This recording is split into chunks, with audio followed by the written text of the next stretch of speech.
Je m'appelle Janono Koko, je suis canadienne d'origine congolaise et je suis entrepreneur, je suis ingénieur de formation, j'ai une formation en génie et je suis président du réseau de la Chambre d'affaires de femmes entrepreneurs.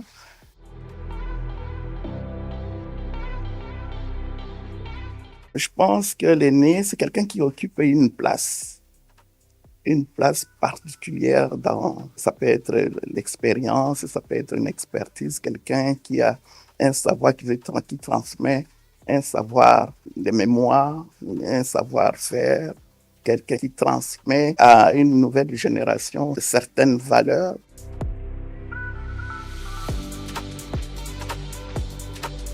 Ce documentaire est intéressant parce que juste le titre, c'est comme je venais de dire, c'est pas seulement à cause de l'âge, mais de dire, moi j'aime quand on m'appelle que je suis pionnière en entrepreneuriat féminin. Et c'est-à-dire que j'ai participé, je suis à l'origine de quelque chose.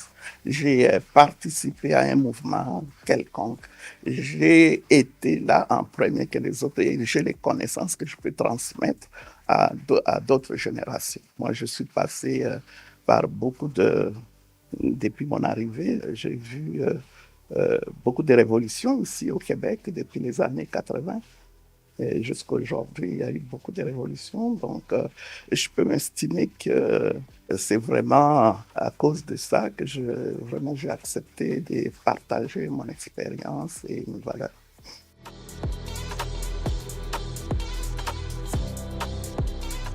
Le mot féminisme, des fois, ça peut apporter certaines confusions parce que surtout dans les pays africains, selon les traditions, tout ce qui est féminisme, les gens regardent ça d'un mauvais œil ici. Et je retourne un peu en arrière pour prendre l'exemple ici du Québec, parce que ça fait quand même une quarantaine d'années que je vis ici.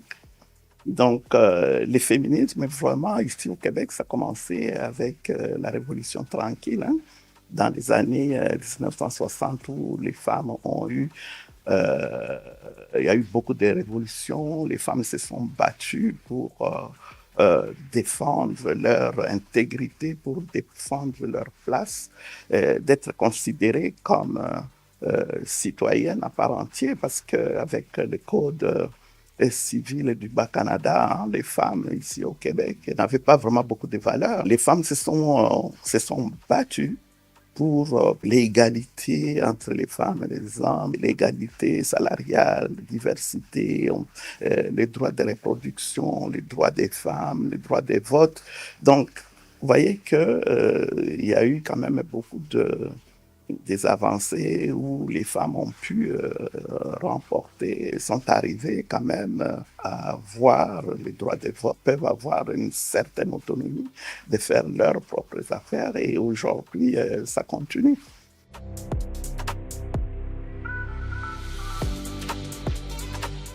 Les années 80, il y a eu beaucoup de révolutions. C'était la période de retour des femmes sur le marché du travail.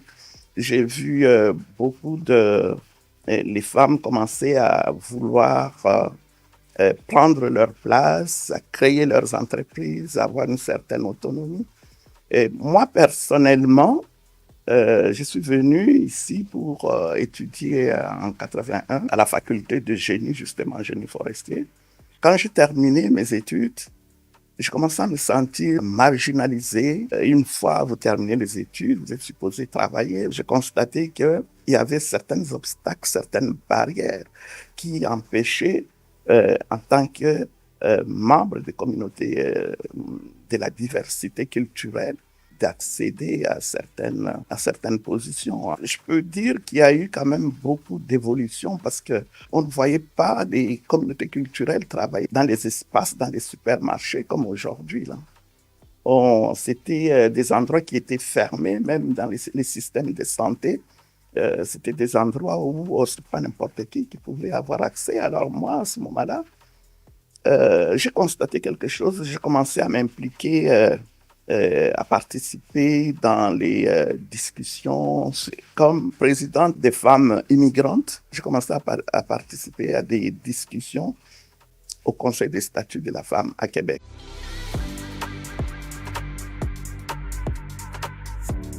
Il y avait toute une révolution avec le retour des femmes sur le marché du travail.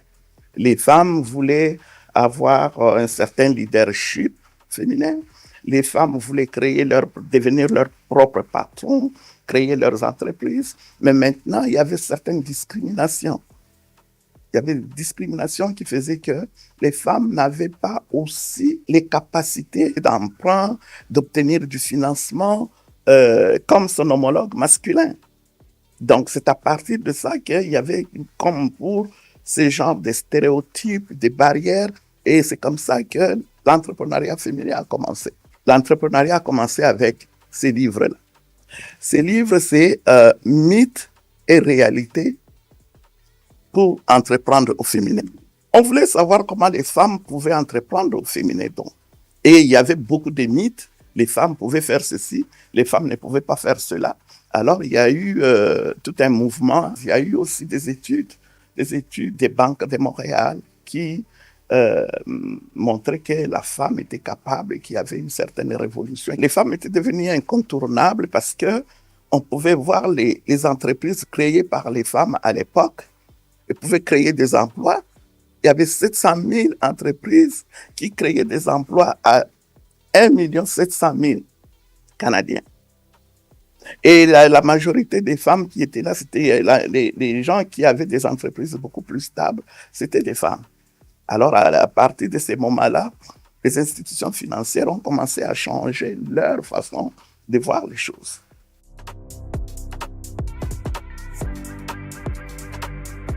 En Afrique, c'est encore pire. Ça commence dans la société.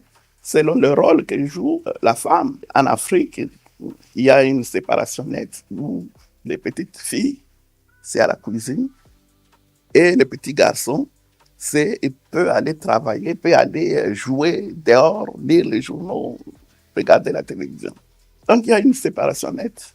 C'est toute une discrimination. Nous, les mamans, nous sommes à la maison, nous devons éduquer nos enfants. Au niveau de l'entrepreneuriat, comme on disait, c'est exactement la même chose. Quand on parle de l'entrepreneuriat en Afrique, il n'y a pas encore beaucoup de femmes entrepreneurs en Afrique, comme on dit vraiment dans les sociétés nord-américaines. Les femmes travaillent beaucoup dans les domaines informels, n'ont pas de structures, barrières, beaucoup de choses qui rentrent en ligne de compte. Il y a encore beaucoup de choses, même s'il y a des avancées, mais il y a encore beaucoup de choses à faire en Afrique. Mais il faut comprendre toujours que la femme a toujours des difficultés pour obtenir du financement. C'est déjà le capital, que ce soit en Afrique, que ce soit dans notre pays d'accueil. Et les gouvernements, à l'époque, quand ils ont compris les difficultés, les obstacles que les femmes rencontrent pour créer les entreprises, ils ont mis en place une table de consultation, une table de travail, des task force. Moi, j'ai participé et notre mission était de donner des conseils, de conseiller les ministres pour mettre des politiques et des recommandations pour améliorer la situation de la femme entrepreneur. Par la suite, il y a eu beaucoup d'avancées ici au Québec et au niveau fédéral, à l'époque, c'était l'ancien premier ministre Jean Chrétien. Lui aussi a mis en place la même structure, la même table de travail du premier ministre qui était ici à Québec. Ils nous ont amenés à Ottawa justement pour aller travailler sur les politiques et les recommandations justement pour la femme entrepreneur.